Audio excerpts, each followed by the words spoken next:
IVF చికిత్సలో 25% భారీ discount, free doctor consultation, free ultrasound scan, logo launch, Andro max advanced male infertility centre ను కూడా ప్రారంభించారు. Madanapalle sub collector ఆఫీసులో ఫైళ్లు దహనమైనటువంటి అంశం అందరికీ తెలిసింది. దీని మీద ఇప్పటికే సిఐడి విచారణ చేపట్టిన విషయం కూడా అందరికీ తెలిసింది. అయితే సిఐడి తమ విచారణను వేగవంతం చేసినట్లుగా తెలుస్తుంది.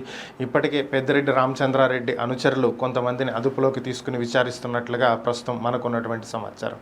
ఈ దహనమైనటువంటి ఫైల్స్లో పెద్దిరెడ్డి రామచంద్రారెడ్డికి చెందినటువంటి భూములకు సంబంధించినటువంటి ఫైల్స్ ఎక్కువగా ఉన్నాయని, ఆయన భూములకు సంబంధించినటువంటి వ్యవహారం దీంట్లో ముడిపడి ఉండటంతో ఈ ఫైల్స్ దహనం చేయడం జరిగింది అని చెప్పి సిఐడి అధికారులు భావిస్తున్నారు. అయితే దీనికి సంబంధించి రెవెన్యూ శాఖ మంత్రి అనగానే సత్యప్రసాద్ స్పందించడం జరిగింది.